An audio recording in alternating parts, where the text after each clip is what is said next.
Hola, ¿qué tal, apreciables estudiantes de la licenciatura en Diseño y Comunicación Visual? En especial, un saludo para mis estudiantes de Economía para la Comunicación Visual.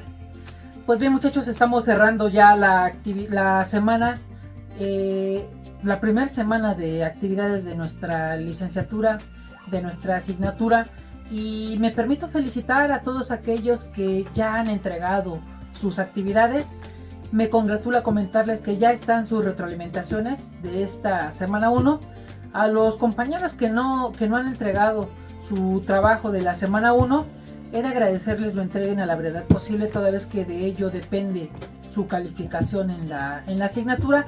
Si se te atravesó algún problema, si tuviste alguna contingencia, mucho te agradeceré comentármelo a efecto pues de apoyarte, porque para eso está tu profesor, para apoyarte en este camino, en esta senda académica.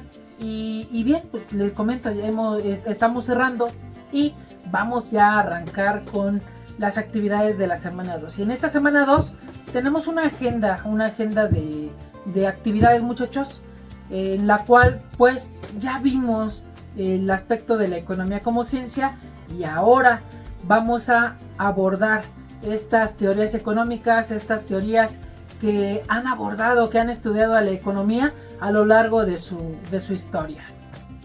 Para lo cual, muchachos, pues tenemos estas escuelas del pensamiento económico, y nos pide la actividad que en una tabla que nos propone la misma actividad, pues abordemos estas corrientes: la mercantilista, la fisiócrata, la economía clásica, el marxismo, la economía neoclásica, a efecto de que coloquemos el concepto de riqueza que tiene para cada una de estas corrientes, y a su vez las fuentes de las que proviene la riqueza según estas corrientes de la economía.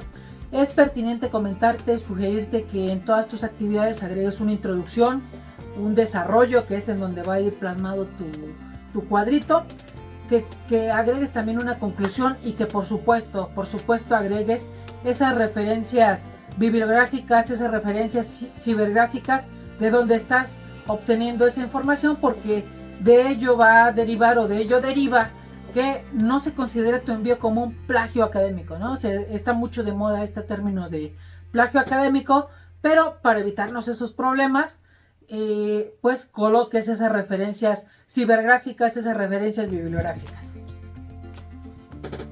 Es pertinente mencionarte que el mercantilismo, o la corriente mercantilista, surge después de la conclusión de la sociedad feudal. Y después de esta conclusión de la sociedad feudal, pues nace lo que se denomina nación o estado. Por esta razón, pues estos mercantilistas pues dicen que hay que aumentar el poder del Estado y la riqueza de este, porque era una forma de organización.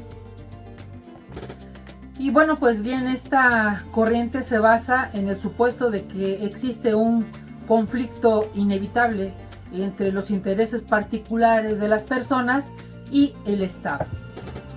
Ahora vamos a hablar acerca de algunas de las características que tiene esta corriente mercantilista. Adelante.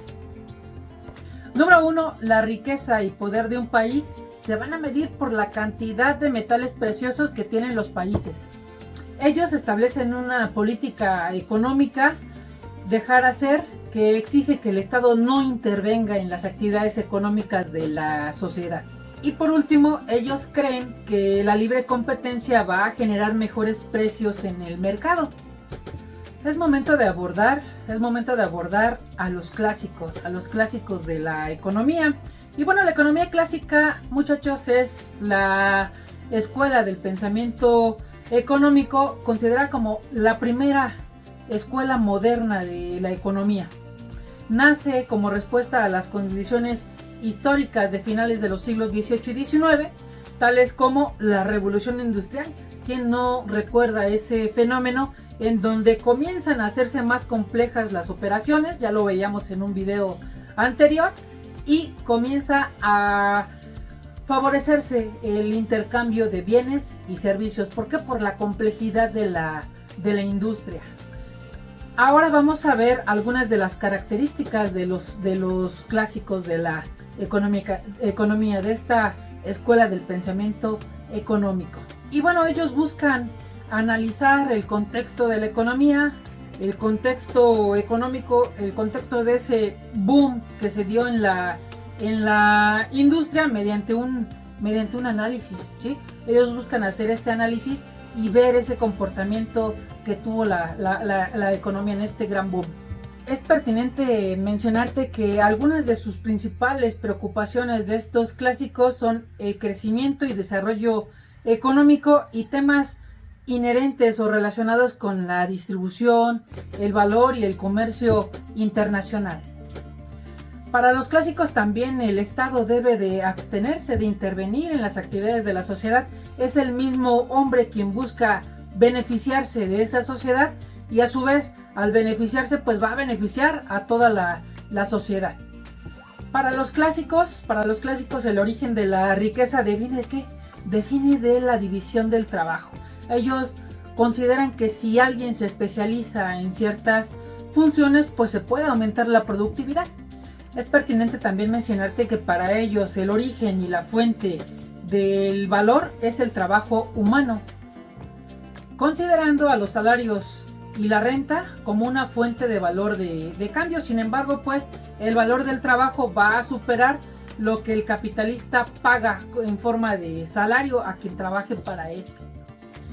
En este contexto, muchachos, pues el salario va a aumentar en términos de los bienes industriales y va a permanecer constante en términos de bienes agrícolas. Sin embargo, se enfrentaban a un problema toda vez que el capital tiende a disminuir cuando aumentan los salarios. Entonces, ellos procuraban que los capitalistas pues pagaran lo menos de salario, ¿no? Eficientizar las operaciones, producir más con menores salarios. Y bien, amigos, hasta ahorita pues hemos abordado algunas teorías de la economía. Toca el turno a los marxistas. Y bueno, estos marxistas tienen como núcleo central ¿a qué? A la teoría objetiva del valor. Y ellos van a construir una metodología denominada materialismo histórico. ¿Y qué es esto del materialismo histórico? Pues este materialismo histórico da cuenta de la historicidad del desarrollo de la humanidad y también dan cuenta ellos de algo denominado materialismo dialéctico. ¿Y qué es esto del materialismo dialéctico, profe? Ok, pues es los fundamentos de análisis de las relaciones que se establecen entre hombres con hombres y su entorno, ¿sí? El contexto que deviene de la interacción humana, el contexto que viene de esa interacción humana y el contexto que, si bien es cierto, nosotros interactuamos, pues esto se culmina con una materialización en la economía. ¿Quién no está inmerso en la economía? ¿A quién no? Y bueno, aquí últimamente se da la economía capitalista, ¿no? En donde pues se requiere del dinero como fuente de generador de riqueza, ¿no? Hay muchas personas que apoyan al capitalismo, otros al socialismo. Ahora bien, amigos, pues vamos a ver algunas de las características de esta escuela marxista y continuamos con el video. Y bien, es importante comentar que la teoría objetiva del valor es la base de esta corriente, en donde nos van explicando que el valor de un bien es determinado por el tiempo de trabajo que se utiliza para producirlo, ¿sí? Y la cantidad de horas hombre utilizada en la elaboración de bienes y de servicios, dando lugar a un valor de uso y a un valor de cambio, ¿no? Entonces nosotros cuando producimos un artículo, para producirlo pues se requiere una cantidad de horas hombre, ¿sí? Y derivado de esa cantidad de horas hombre, pues las empresas van a pagar diferentes salarios, pero esos productos, esos satisfactores que se realizan en la economía conllevan una cantidad de horas hombre. Es importante también comentarte que la razón principal del capitalismo es la generación de mercancías. Y bueno, se van a generar mercancías para poder venderse, para poder intercambiarse, para poder comprarse, ¿sí? Pero bien, pues comienzan los problemas. ¿Por qué? Por ejemplo, pues porque existe la necesidad de que el trabajo o que los años de trabajo de las personas no se queden en una empresa, pues que les va a pagar un mísero salario, ¿no? O sea, se tiene que hacer una distribución equitativa de esa riqueza, y por lo tanto pues tiene que existir una nueva organización para la distribución de esa riqueza. Entonces, un problema realmente grande, porque hasta nuestros días no se ha logrado encontrar la fórmula para poder distribuir la riqueza equitativamente, lo cual en nuestro país pues la riqueza está en manos de unos cuantos, con lo cual pues sigue esta pugna por distribuir esa riqueza equitativamente, pero hasta nuestros días pues no se ha materializado ese idealismo, ¿no?, de los marxistas.